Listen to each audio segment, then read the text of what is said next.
Bueno, buenos días para todos. Pues he recibido la invitación de ustedes porque me han avisado que en este año se cumplen 50 años de la creación de nuestra Facultad de Ingeniería Económica y Ciencias Sociales de la UNI. Y para mí referirme a este centro de estudios es muy emocionante, pues, como ustedes comprenderán, ¿no? Entonces yo estoy a disposición de ustedes, las preguntas que quieran, y después yo a lo mejor voy a referirme ya en forma seguida para contarles mi experiencia, que hasta ahora la sigo viviendo, ¿no? Bueno, quisiera saber, ¿cómo cree usted que ha sido el desempeño de la facultad FIEX durante estos últimos 50 años, que ya vamos a unos días de cumplir 50 años? Bueno, seguramente otras personas van a hablar de la historia de la FIEX. Lo que yo tengo entendido es que esta facultad nació como una escuela de ingeniería económica el año de 1964, o sea, hace 50 años. Entonces, el creador, el impulsor, el que dio origen a este proyecto y que luego se ha convertido en una realidad impresionante, fue el ingeniero Luis Felipe de las Casas Grieve.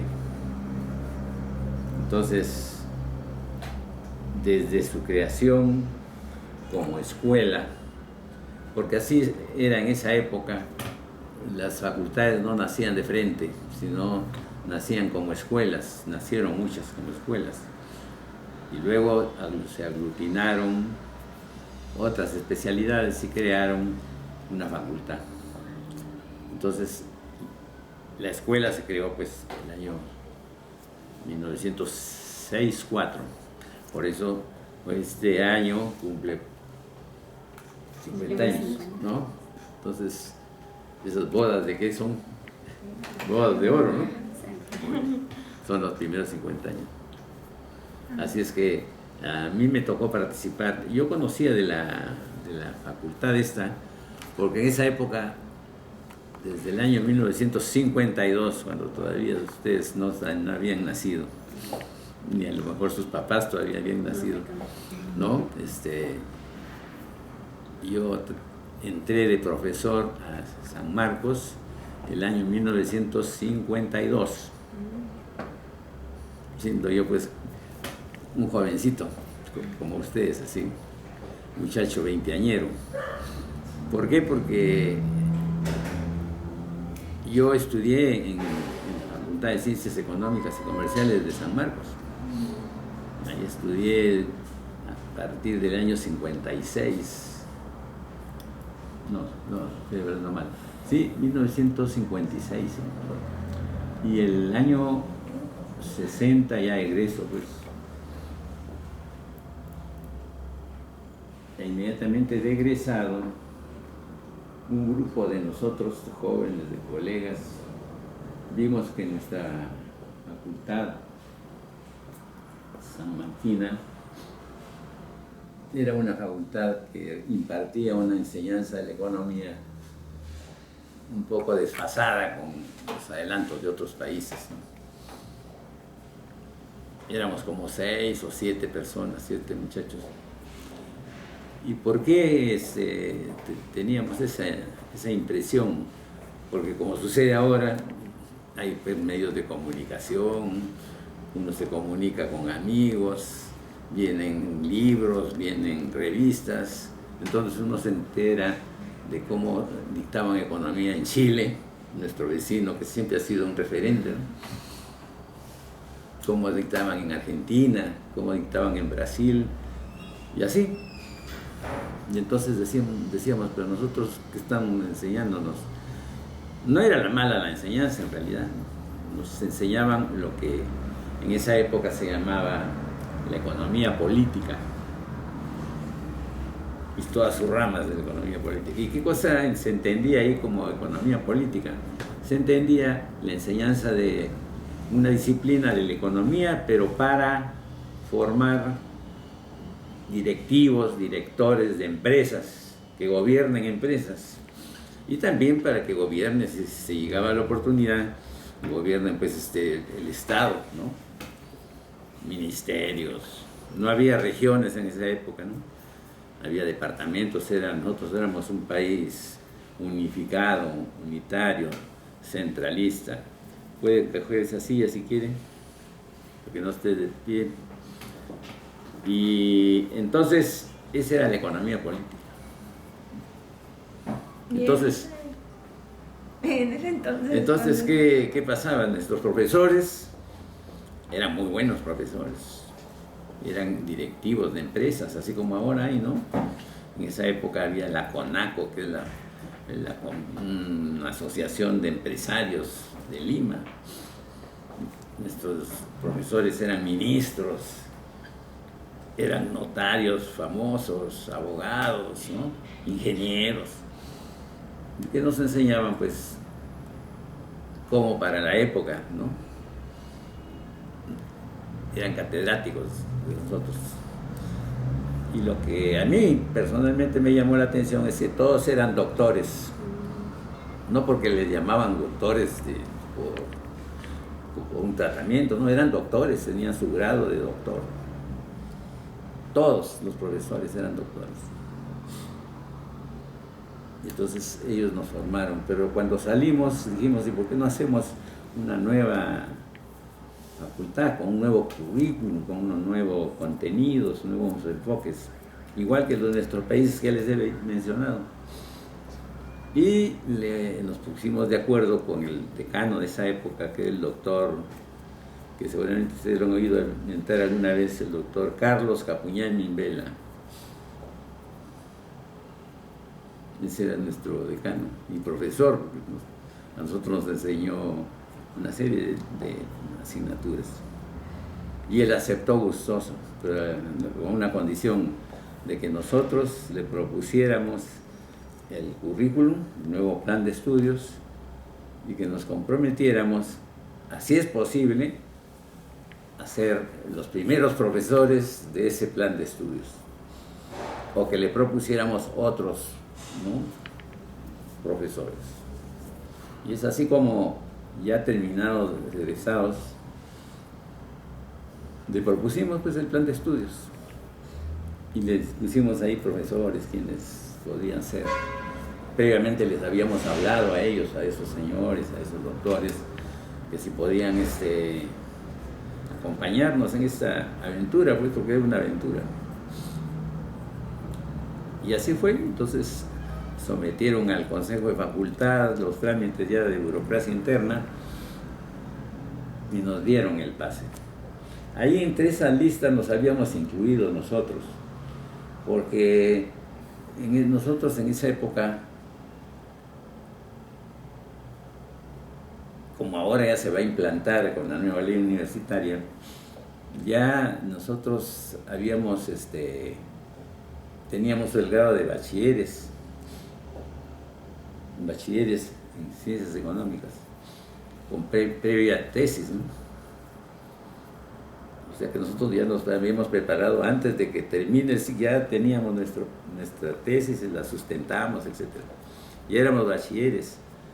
Y algunos de nosotros sacamos el diploma del título universitario, ¿no?, el título profesional, como se llama.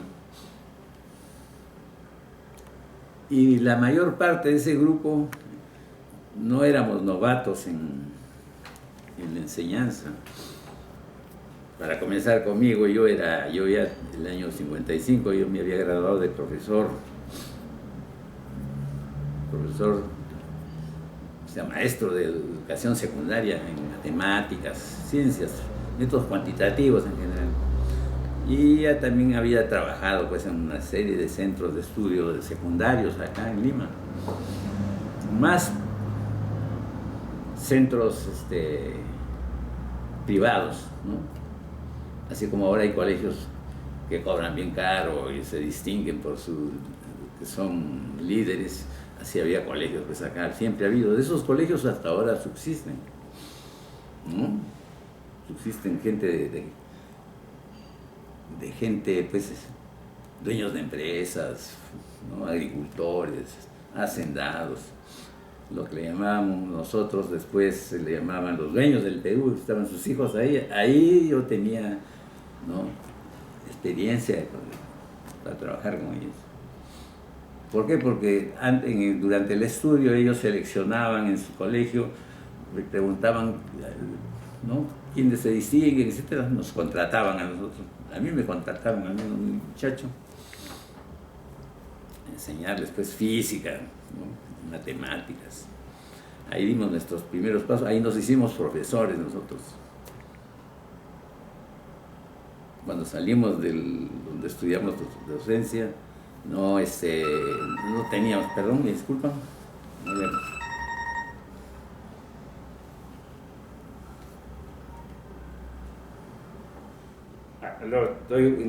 Estoy ocupado un ratito, tío.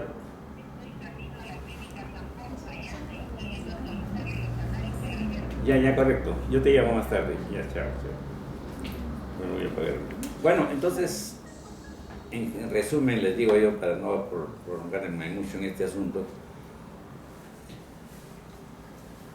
yo cuando estudiaba ciencias económicas, yo tenía experiencia didáctica, docente, sabía manejar muchachos, porque los hijos de gente rica eran de una psicología especial. Como tenían poder económico, al profesor lo miraban, no de arriba abajo, pero sí nos miraban así igual. Por ejemplo, a mí no me decían pues doctor, profesor, no era doctor todavía en esa época. ¿No? García me decían. Termina la clase, vamos a la cafetería, una cafetería lujosa, y te invito a... O sea, esas son cosas que no se veían en eso, ¿no? Ahí me hice yo profesor, pues porque la disciplina me ocupaba el primer lugar del 50% de mi tiempo. Y el 50% era ya la clase. O sea, dominar, entre comillas, permítame, domar a esas personas, esos adolescentes, era terrible. Bueno, continuando con lo que usted ha dicho. Ya con respecto a la Facultad de Ingeniería Económica, Estadística y Ciencias Sociales, en ese entonces, ¿qué le motivó a ser decano de la facultad? Bueno, yo entré pues el año 1967 de profesor. Yo ya había desde el año 62 en San Marcos. Con esta reforma que le estoy diciendo, yo enseñaba en San Marcos análisis matemático para economistas, una disciplina nueva, pues, para cambiarle la tonalidad de la economía, que era pues literaria, a una economía positiva, es decir, expresada en números. Ese curso enseñaba yo, y todos los demás enseñaban, pues ya comenzaron a estudiar macro, microeconomía, ya se hablaba de eso, antes no se hablaba de eso. Macro, micro, y comercio internacional, etc. Entonces, yo ya por horas trabajaba en San Marcos. La mayor parte de mi tiempo era docente escolar, pues llamemos así. ¿Y por qué llego allá? Porque yo me conocía con Luis Felipe de las Casas. ¿Y por qué lo conocía yo a él? Porque él era amigo de mi padre. Por asuntos políticos era amigo de él. Entonces a mí me conoció, fue muy muchacho, y supo que yo estaba en San Marcos. Y él me habló y me dio una cita y me dijo, mira, yo tengo mi plan de estudios, y acá está mi plan de estudios, este es el plan de estudios de la facultad, ¿no? Acá, como ustedes ven, estamos hablando del año 68, pero él publicaba cada año su plan de estudios. Este que ustedes están viendo ahí es el plan de estudios de 1968. Yo entré en 67. ¿Por qué? Acá ustedes van a ver la lógica. Como la facultad comenzó el año 64, el 68 ya estaban en cuarto año ellos. el 67 estaban en cuarto año y el 68 ya egresaban a la primera promoción. Y ustedes van a conocerlos a los chicos de esa época. Primera promoción. Entonces yo me encomendó que yo dicte el mismo curso que dictaba en San Marcos, que se llamaba econometría. Ustedes están estudiando econometría alguna vez. Era Sí. profesor de economía. Yo era el profesor de econometría. ¿Por qué? Porque ahí me puse a enseñar después de matemáticas, me dieron el curso de econometría. Una ciencia nueva porque nadie conocía acá en el Perú. Nadie conocía. Entonces, a mí me dieron un tiempo para que me prepare y hasta que, una vez preparado, me dieron el curso de econometría en San Marcos. Por ahí tengo los libros que usé yo. Y así comencé el 1967. Les dicté todo el año porque eran econometría 1, primer semestre, y econometría 2, segundo semestre. Y así comencé. ¿Considera usted que hay alguna diferencia entre el perfil de un egresado que salía desde los primeros años que se ha fundado nuestra escuela FIEX comparada con la de un perfil actualmente? ¿Cree que existe alguna diferencia? Bueno, sí, lógicamente, ¿no? Así como nosotros no protestamos, pero cambiamos el currículo anterior, que era la economía, que tenía otros fines, ¿no? Crear directivos, directores de empresas, ¿no?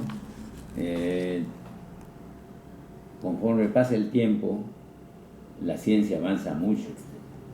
Entonces nosotros nos pusimos al día en esa época. Una economía que se hablaba con números, los libros eran pues con números. Acá tengo otro libro que es de esa época que se empleaba, ¿no? Por ejemplo, miren ustedes Aquí les he seleccionado una serie de libros que se enseñaban en esa época. ¿Podríamos decir de alguna manera que estamos yendo a pie con el avance de la tecnología o es que nos estamos quedando? Claro, bueno.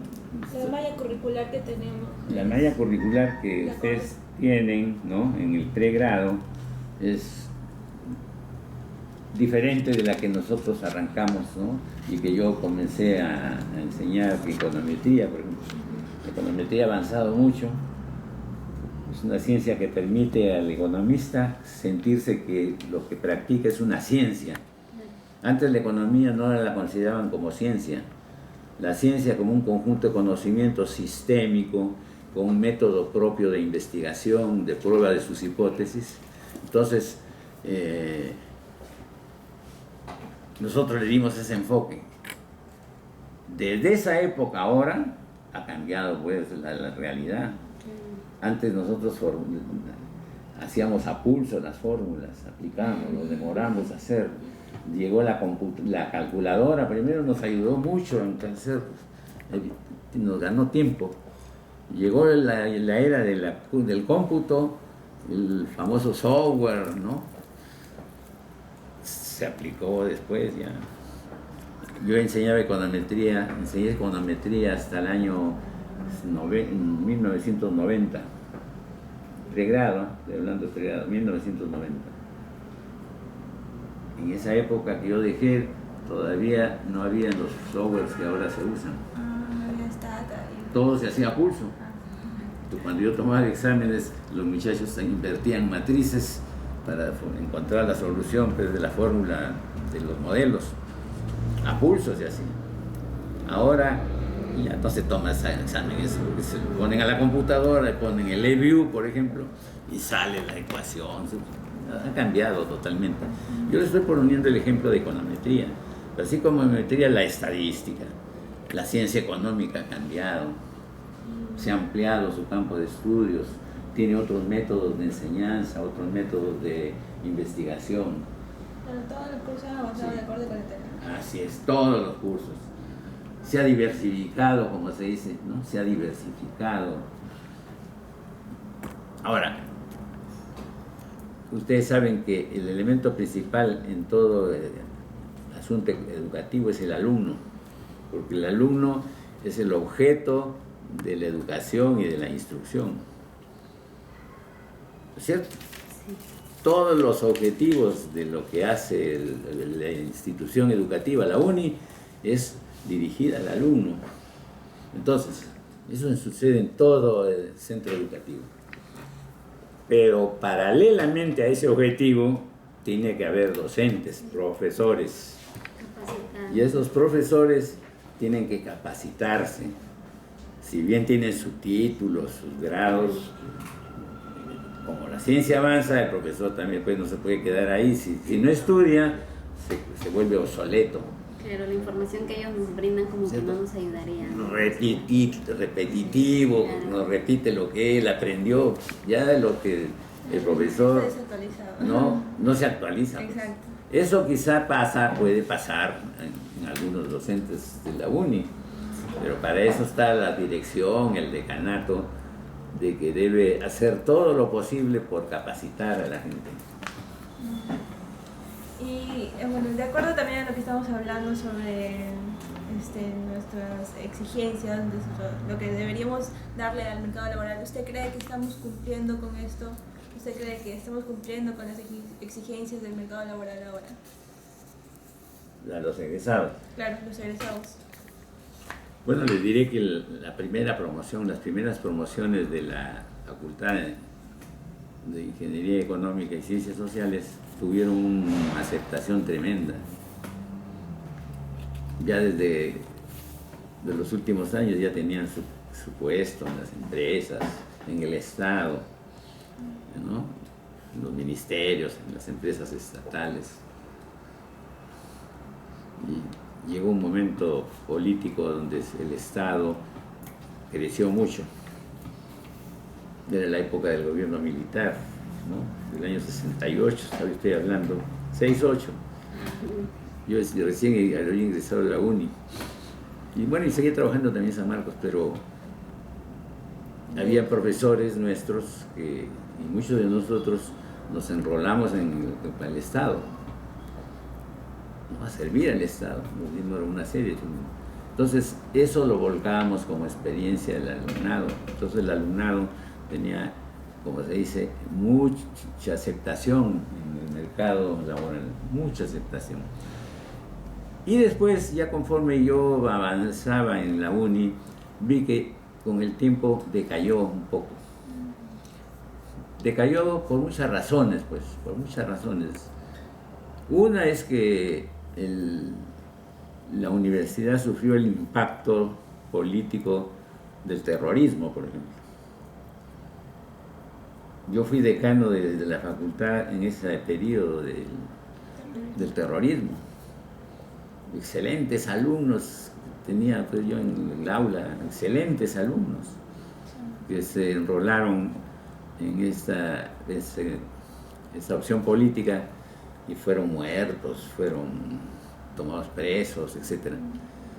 Muchos cuadros valiosísimos se perdieron ahí. Y ese es uno. El otro es que ya el ambiente empresarial desconfiaba de las universidades. Decían, no, las universidades son nidos de terroristas, entonces vamos a traer gente acá. No. De las universidades públicas. Públicas, ¿no? Públicas. Las privadas comenzaron a resurgir y entonces coparon eso, ¿no? Entonces formaron una conciencia de esto, ¿no? Y después el otro asunto era que se descuidó el aspecto del profesorado, ¿no? En esa época, si bien se dice que el profesorado no es una profesión, es más bien un apostolado el profesorado, consideran así. Al menos yo lo considero así. Pero sin embargo, pues, el profesor también tiene familia, tiene responsabilidades, etc. Entonces debe pagársele bien. No, los sueldos eran bajísimos. Cuando se dio la nueva ley se dio una ley universitaria, en algo se se mejoró la situación económica, social del profesorado. Estoy hablando de la UNI y en general de toda la universidad peruana, ¿no? Que habían pocas universidades en esa época. ¿Cómo para convencer a los profesores, oye, dedícate a la docencia? Pues, ¿no? Porque uno tenía que buscar afuera, trabajaba por horas en la universidad, iba por horas a la universidad, pero más iba a ganarse ya su profesión afuera.